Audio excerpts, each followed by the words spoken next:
So anyway, g'day, how you going? This is Glenn, and in today we're going to have a look at the Serendip Sanctuary petition that basically wants to stop this removal of a breeding program from the Serendip Sanctuary. So what we've got here is we've got people who are going, what shall we do with this land? Shall we keep it as a breeding program and education centre? Shall we turn it into a park so the little kids can piss in the water? No, I think we'll turn it into a park. Then later, turn it into a car park, because car before park is better than park. So anyway, Parks Victoria, and this is designed to persuade Parks Victoria that there are enough people that want to actually keep this sanctuary the way it is. So they want 5,000 supporters. They've got 3,000 so far, so they're actually doing quite good, and they will most likely get up there. So have a look at this. This is a kookaburra, a baby one. Someone holding it, thinking, go, wonder if this tastes like chicken. Anyway, let's have a look where it is. So here I've got our Serendip Sanctuary, and we'll have a public toilet. So as you can see, a lot of it is actually been regenerated. So this would have been farmland, and looks like there was an oval there.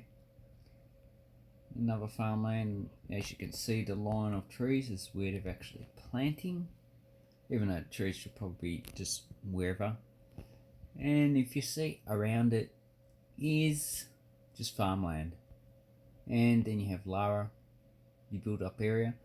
You have the actual Princess Freeway, and there's Corio, then the Geelong, so it's quite close to Geelong, Port Williams. And up north you have the You Yangs. So the You Yangs is a native wildlife spot.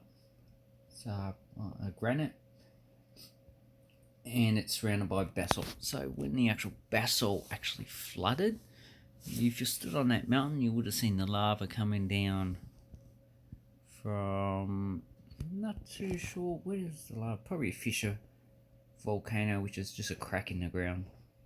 So anyway, here it is, and you've got some, looks like farmland being probably regenerated into native bushland there. And you have some more regeneration. So they would start with trees, and then later on they'll probably plant smaller plants. That looks like a floodplain there. And here's an actual dam. So it's basically what it is. And if we go to Climate Watch, we have some information on what they do. So obviously this person who works for Parks Victoria is educating young children probably on how to look for, or what the footprints are, or the scats, what species they are, and how to identify them. Okay, so a few studies tell us how Australia's plants and animals are responding to climate change in our local parks as part of a unique climate watching parks. Citizens Science Initiative of Australia have worked with Parks Victoria to create a climate watch trail at Serendip Sanctuary, a protected area 60 kilometres southwest of Melbourne. Okay, to a nationwide scientific study that will take teaching outdoors and collect data, and will build an understanding of climate change impacts. So that is a good thing to do. Citizens Science will experience a wildlife oasis in the Western Plains, home to a wide variety of native birds and mammals. So you can get a Climate Watch app. You can submit sightings and other things. So that is a brief introduction. So you can download the field guide, you can download the sheet, record trail sightings on there.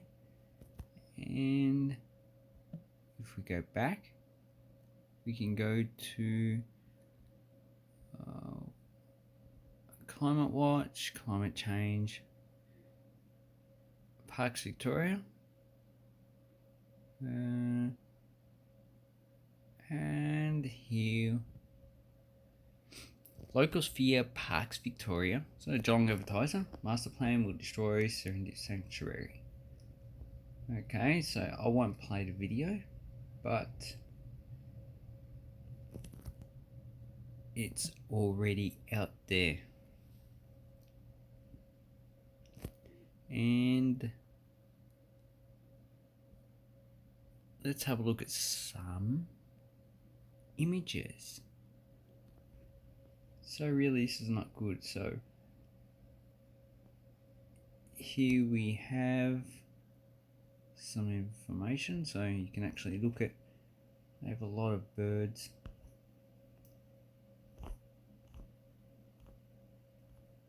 And what I want is some information. So it's actually, go away. So it's actually pretty hard. Oh look, they have the 20 frogmouth.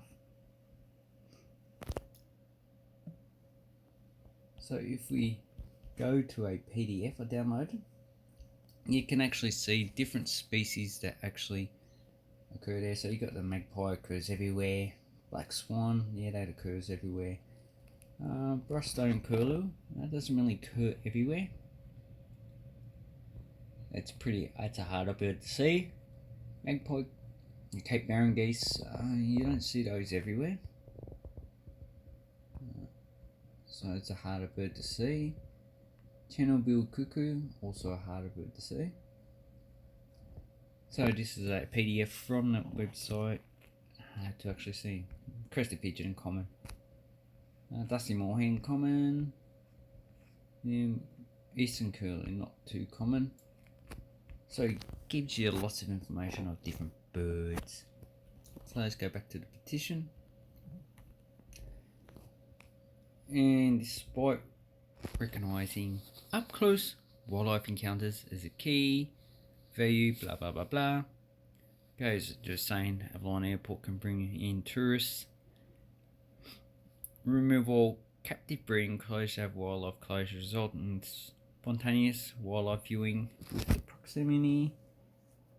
Okay, so this place is a bit like Hill Sanctuary. It probably doesn't cost anything to get in though, and it's very important as a breeding program for native animals. So as you can see, the bushfires that we had, it takes about 1 or 2 years for forests to regenerate, but the species actually take longer.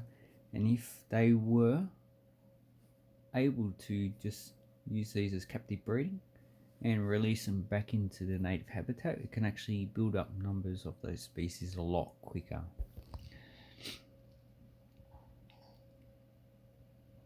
Okay, removal captive breeding capacity is short-sighted and must be stopped in a time when native species are threatened by habitat loss due to urban sprawl and climate change, and with the devastating bushfires of last year causing astronomical losses of our native species. Now is not the time to reduce our commitment to saving native species. So basically they want these to keep the captive breeding program because they're going to be very important in the future as climate changes and species habitat zone changes. Then a lot of these species won't be able to adapt or move to a new area because I don't know, maybe it's too surrounded by areas that are too warm and it needs a cold area that just can't move, or maybe the vegetation is not suitable. So then we jump in to help move those species along, and captive breeding is part of that process.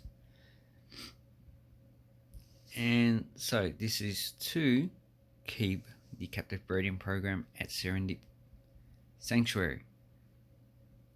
And I'll leave a link down to the actual petition, and I would encourage you to actually sign it, because why not? Anyway, I'll leave the video here, and leave a comment down below on what you think should happen to this sanctuary. Thank you and goodbye.